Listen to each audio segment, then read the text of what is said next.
How's it going, guys? My name is Shane, and welcome back to another installment of the Horror Basement in our classic horror review series. Now, this video is going to be a little bit shorter than the normal videos you're probably accustomed to, and I'll explain why that is later. But today we're here to talk about The Gorilla from 1939. Now, if you have read any detective novels or have watched a lot of films from this era, you're going to be familiar with the setup of this. Essentially, a rich man and his family and waitstaff are trapped or confined to his mansion along with a detective, and it's the detective's job to figure out which one of them is the titular gorilla, which is the name of the killer that's stalking the rich older gentleman in this movie.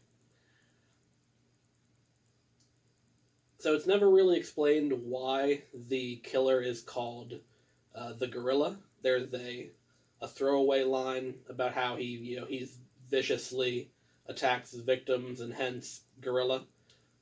But this movie also has an actual escaped. Well, it's not an actual gorilla; it's a dude in a suit, but an actual escaped circus gorilla that's running around as well. And this sounds like a weird setup for a horror movie. That's because it's not a horror movie. This is actually a comedy film that's satirizing or spoofing that kind of subgenre of drama or horror film, like the big house detective type of story. And this is actually a vehicle for the Ritz brothers, who were a group of three brothers that specialized in kind of slapstick comedy. Think Three Stooges type of stuff. And because this is a comedy and not an actual horror movie, I'm going to skip the normal beat by beat plot synopsis that I give for this, because really the plot is secondary to these dudes being afraid of thunder and falling down sets of stairs and getting judo flipped by the butler. Now, the one notable thing in this movie is we actually have our first Bela Lugosi sighting in this series. Now, you all know Bela Lugosi is most famous for playing Count Dracula in Universal's 1931 Dracula film. And in this, he is playing the butler, Peters. And Bela Lugosi is just kind of being himself. He's walking around being kind of foreign and ominous in the background, and essentially acts as the primary red herring for the threadbare detective drama going on in the background of all the slapstick shenanigans. So like I said, I'm not going to bore you with the beat by beat plot synopsis, so we'll cut to the chase here. A lot of people other than myself have talked about the Treeline horror, or the 50 movie pack that I'm doing here, and have criticized it for being unscrupulous and including not only a lot of B movies, but movies that legitimately aren't horror movies. And this one, ranks chief among them.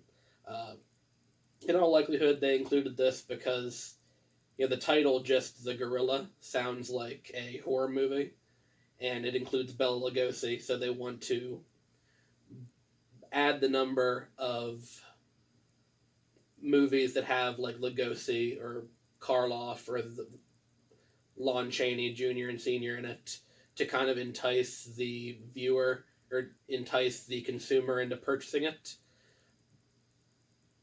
But I'm not going to spend too much time talking about this one because it's not a horror movie, and unless you're a big fan of the Three Stooges or slapstick comedy,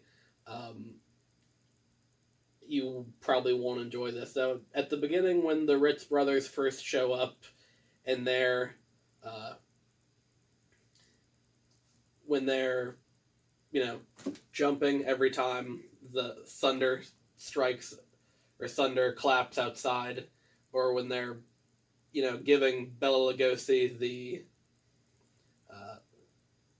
basically trying to interrogate him, but they're all three kind of playing like the fast-talking Dick Tracy character, and Lugosi's character could not give any less of a fuck. So if you're a fan of slapstick comedy, that's all well and good, but I feel like even in the course of this 68 actually minute movie, the comedy kind of goes stale at about 15-20 minutes, and then the rest of the movie is just kind of bumbles to the finish. So overall, I would not recommend this one. So if you're keeping track at home, we're actually only 1 for 3 as far as movies that I would recommend out of this pack. The only one I recommended so far being The Amazing Mr. X, the first one. So hopefully we'll have some better luck here. The next one on the docket is The Monster Maker from 1944, if I remember. So I'll get that out sometime in the couple days after this.